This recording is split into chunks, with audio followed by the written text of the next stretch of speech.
Halo, eh, terima kasih atas kesempatan yang diberikan kepada saya. Di sini saya ingin membahas tentang latar belakang politik dunia perjanjian baru.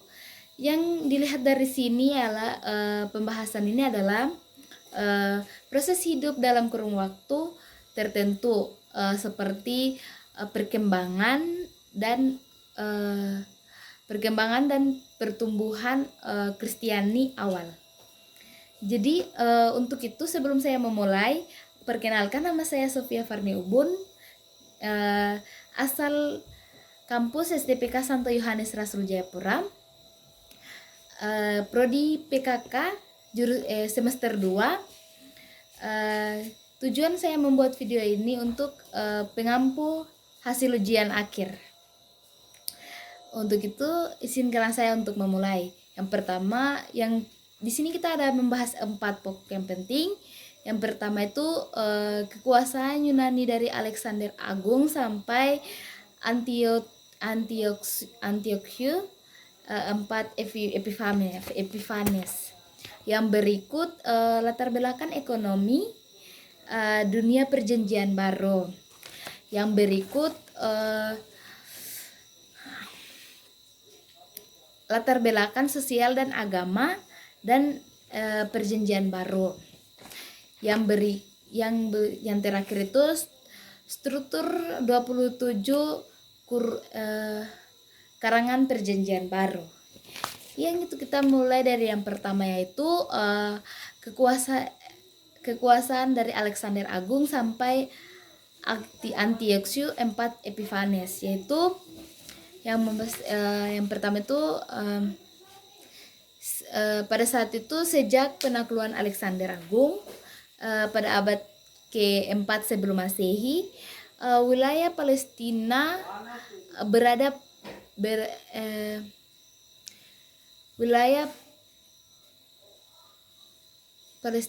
berada di bawah penguasa budaya Yunani atau yang biasa disebut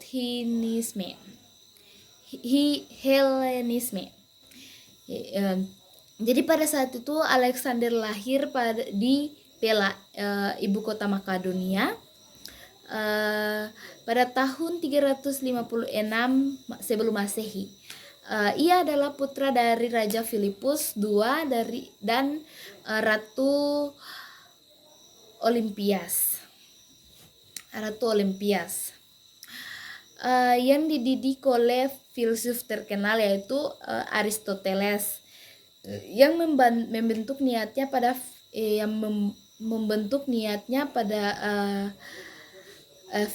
filsafat, ilmu pengetahuan dan budaya Yunani.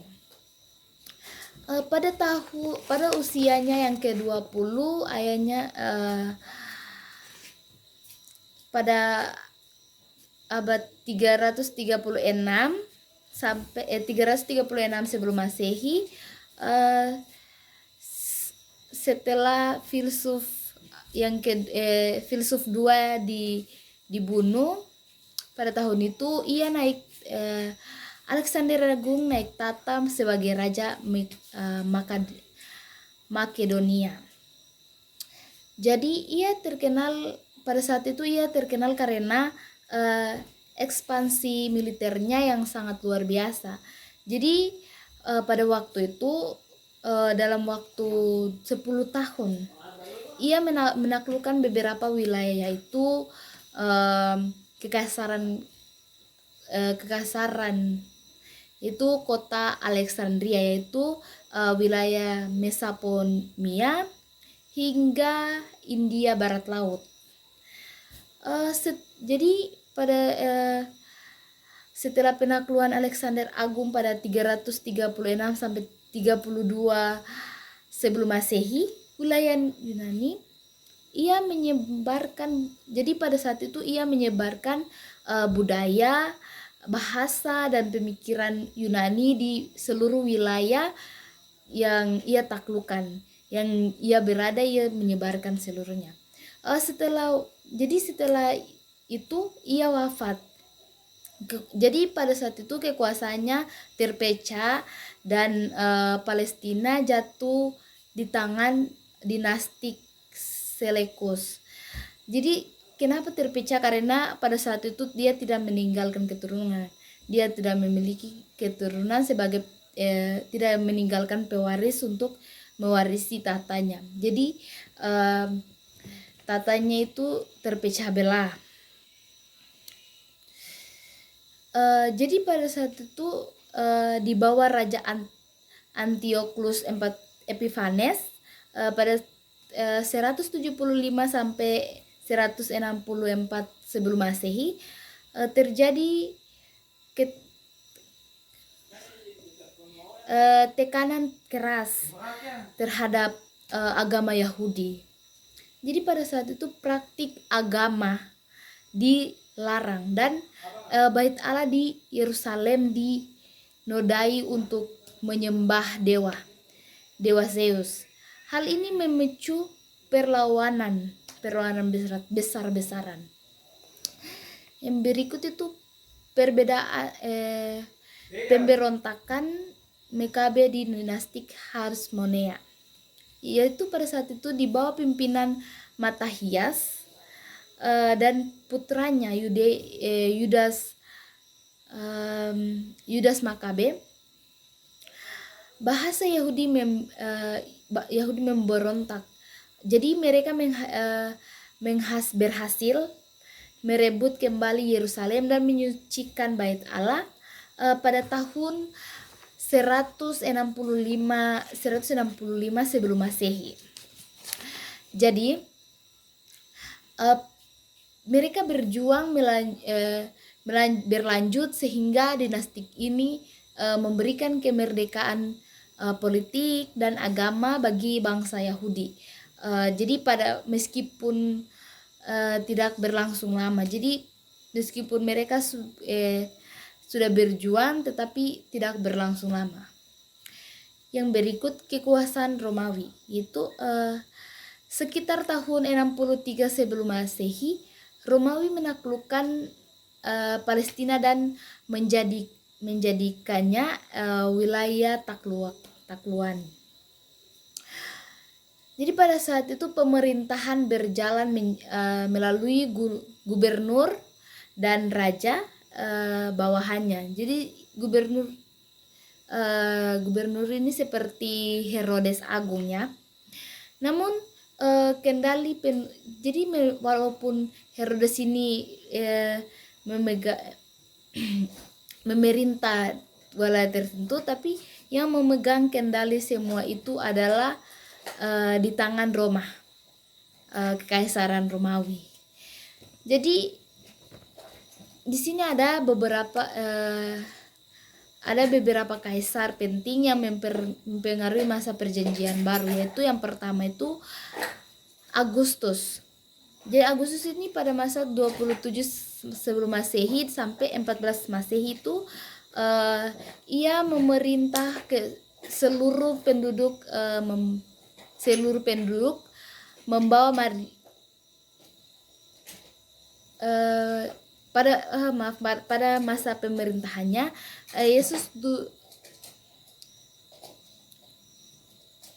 sensus penduduk membawa Maria dan Yusuf ke Bethlehem atau tempat kelahiran Yesus.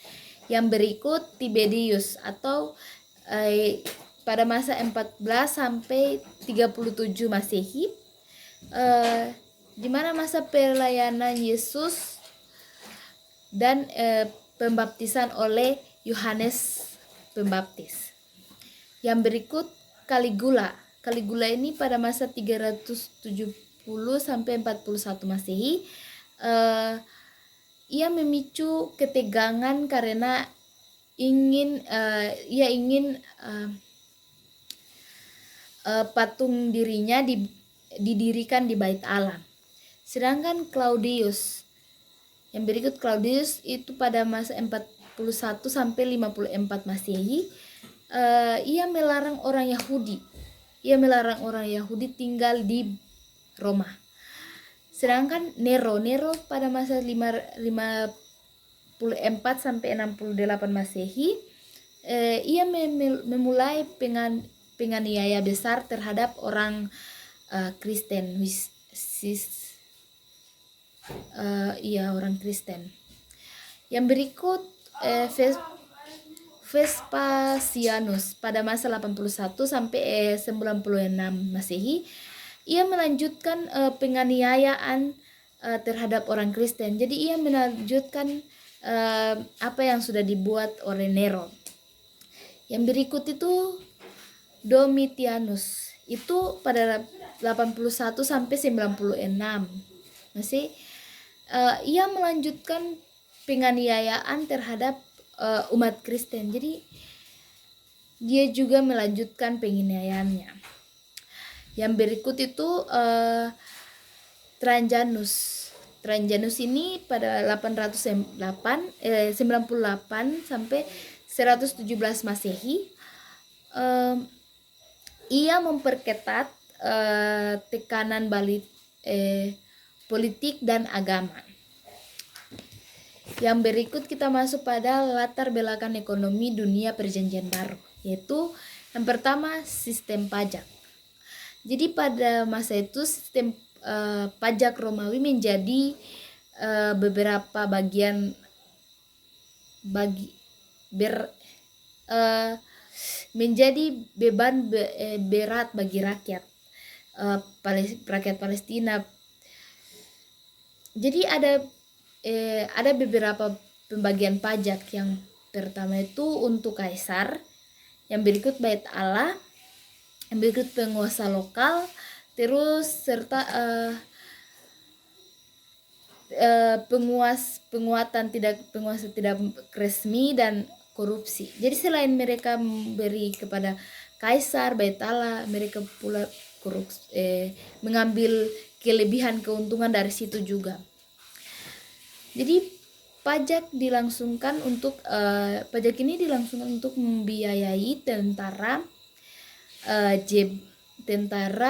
pejabat, dan gaya hidup mewah penguasa. Jadi karena ini ini mempengaruhi kekrisisan, maksudnya kemiskinan dan ketampangan. Jadi hal ini memicu ketegangan sosial dan memicu munculnya kelompok pelawan seperti kaum Selot dan Sikari dan yang menekankan kekuasaan Romawi. Jadi kaum Selot ini ada karena kecurangan yang dilakukan oleh para bangsawan yang mengambil pajak yang berlebihan. Yang berikut kita lihat dari mata pencarian dan kondisi ekonomi. Jadi pada saat itu mayoritas masyarakat Yahudi hidup sebagai petani agraris, jadi pada saat itu pemilikan tanah sebagai sangat penting sebagai, jadi itu pemilikan tanah sebagai identitas dan dasar hidup. Namun sistem pajak dan utang membuat banyak petani kehilangan tanahnya, terus lalu menjadi buruh harian dan penyewa lahan. Di sini ada dua pandangan. Yang pertama itu pandangan tradisional, yaitu pandangan tradisionalnya itu menggambarkan masyarakat Galilea dan Yudea hidup dalam kemiskinan ekstrim. Sedangkan timur modern itu dan arkeologia itu menunjukkan kondisi yang lebih beragama. Jadi ada kelompok miskin, petani mandiri, pedagang, terus nelayan dan pengrajin atau tukang kayu. Contohnya seperti keluarga Simon Petrus dan Zebedeus memiliki perahu dan usaha tangkap ikan. Ini menunjukkan ekonomi menengah. Seperti contohnya juga itu Yesus sebagai anak tukang kayu, yaitu Yusuf. Yang ketiga, struktur ekonomi. Jadi masyarakat terbagi menjadi 3 bagian lapisan utama. Yang pertama itu lapisan atas. Lapisan atas itu seperti kaum bangsawan, iman, dan penguasa dan kaya dan berkuasa pada saat itu. Sedangkan lapisan menengah itu tuh seperti petani, pedagang, nelayan, dan pengrajin. Yang berikut lapisan bawah. Lapisan bawah itu buruh harian, petani tak bertanam, dan orang miskin yang rendah. Jadi ketimpangan ekonomi dan ketidakstabilan politik menjadi kondisi ekonomi tidak menentu. Jadi yang menjadikan latar belakang ini tuh menjadikan latar belakang sosial yang saat Yesus hidup dan berkarya. Kita masuk pada yang poin berikut, itu latar belakang sosial agama dunia perjanjian baru. Yaitu yang pertama, latar belakang sosial, yaitu masyarakat Palestina pada zaman perjanjian baru sangat beragam dan bersastra ya. Jadi yang pertama itu stratifikasi sosial. Jadi terbagi menjadi lapis. Jadi itu seperti yang tadi saya jelaskan, terbagi menjadi lapisan atas, itu iman, penguasa, kaya raya.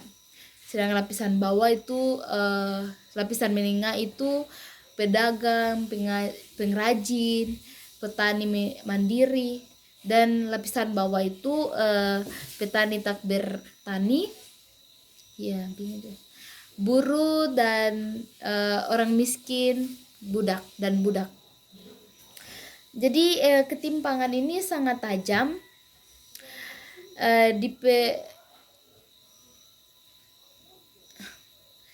jadi sangat tajam dan diperparah beban pajak dan sistem utang yang seperti yang tadi saya sudah jelaskan. Yang berikut kelompok sosial khas. Jadi yang pertama itu iman kaum Saduki. Jadi di sini iman kaum Saduki ini berkuasa di Bait Allah.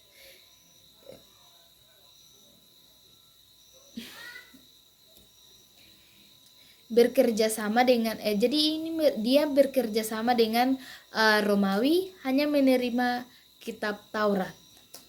Sedangkan yang berikut itu kaum Farisi. Itu kaum Farisi ini sangat taat hukum Taurat. Jadi mereka menekankan tradisi lisan dan menentang pencampuran dengan budaya asing. Jadi mereka tidak menerima budaya asing karena mereka sangat taat pada hukum Taurat. Yang berikut kaum Selot dan Sikari. Jadi kaum Selot dan Sikari ini kelompok nasionalis radikal yang menginginkan kemerdekaan yang kemerdekaan dengan kekerasan. Yang berikut orang Samaria. Jadi orang Samaria ini dihindari oleh orang ya oleh orang Yahudi karena perbedaan latar belakang ibadah dan garis keturunan mereka. Yang berikut orang berdosa dan publikani. Mereka ini dikecilkan mereka tidak dianggap tidak dianggap taat agama, termaksud pemungut pajak dan yang bekerja untuk Romawi. Yang berikut keluarga dan budaya. Jadi keluarga besar bersifat patriarkis.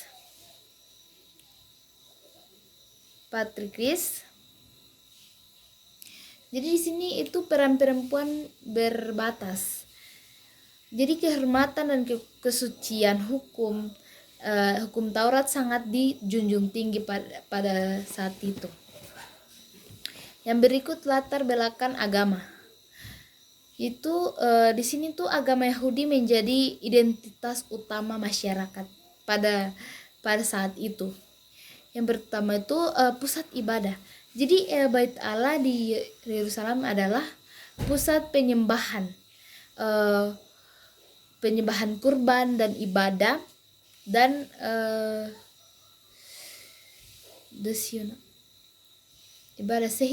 jadi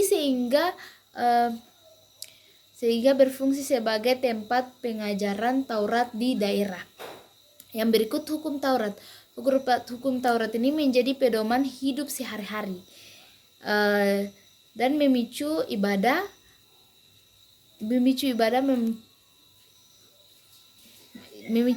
dan menekankan kebersihan serta hubungan sosial. Perdebatan penafsiran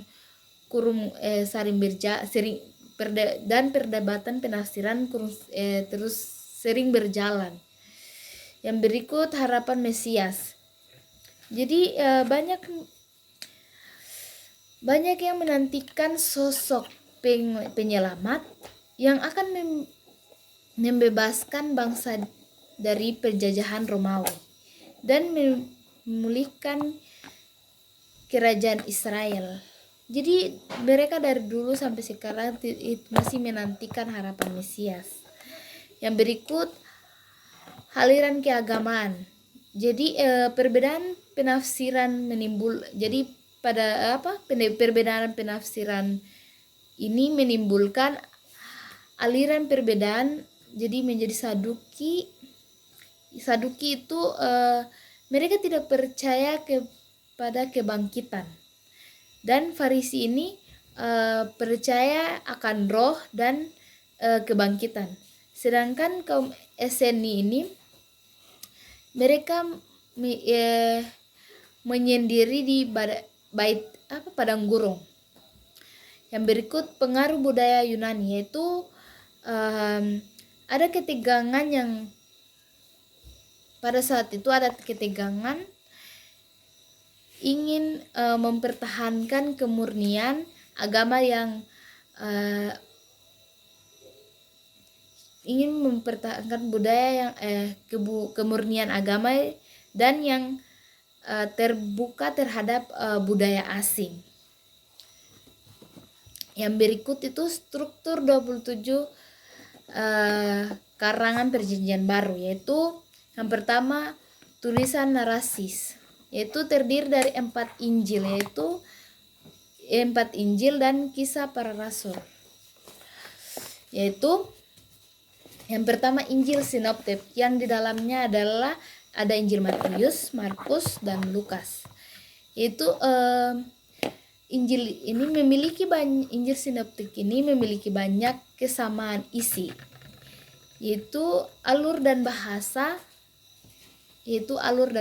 Jadi di sini Markus itu dianggap penting awalnya berfokus pada pelayanan, penderitaan, dan kematian Yesus. Sedangkan Matius dan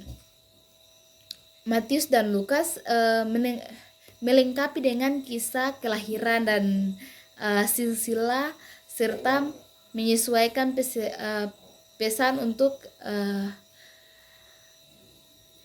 menyelesaikan pesan untuk pembaca yang berbeda.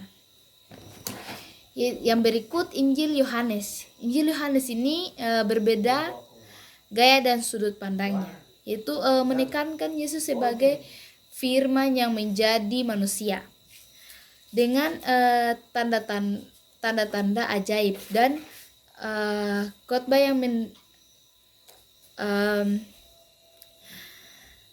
khotbah yang mendalam. Yang berikut itu kisah para rasul. Kisah para rasul ini ialah karya Lukas yang menceritakan perkembangan gereja melalui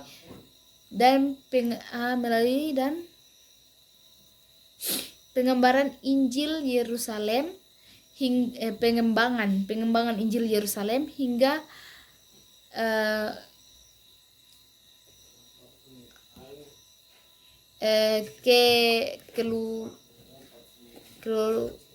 hingga Kekaisaran Romawi. Yang kedua itu surat Rasul Paulus, yaitu dibagi menjadi dua kelompok. Yang pertama itu surat asli atau Proto-Paulinum, yaitu dalamnya tertulis langsung oleh Paulus sekitar tahun 48 sampai 64 Masehi. Antara lainnya itu 1 dan 2 Tesalonika, Galatia, 1 dan 2 Korintus, Roma, Filipis, Filemon, yang menambahkan teologi keselamatan dan kehidupan jemaat.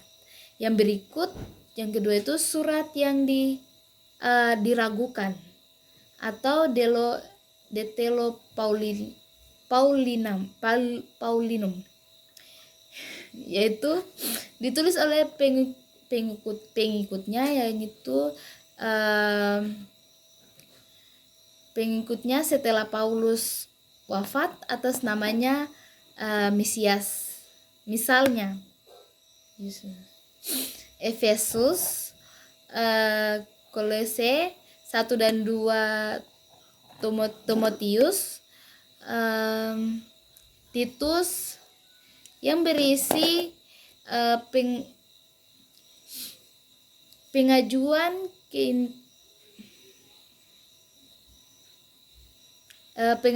tentang gereja dan hidup beriman. Yang ketiga itu surat Katolik, yaitu ditulis sekitar tahun 70 Masehi, berisi pengajaran umum untuk seluruh jemaat, bukan hanya satu gereja tertentu. Jadi ditulis untuk surat, yaitu surat Yakobus, 1 dan 2 Petrus, 1, 2, 3 Yohanes, dan Yudas. Yang terakhir kitab Wahyu. Jadi kitab Wahyu ini satu-satunya tulisan apokaliptik dalam Perjanjian Baru, yaitu menggunakan simbol dan penglihatan untuk menyampaikan penghiburan untuk penganiayaan serta harapan akan kemenangan Kristus dan tanggung jawab kerajaan Allah. Sekian dari hasil penjelasan saya. Untuk ada kata yang salah saya minta maaf. Sekian dan terima kasih. Selamat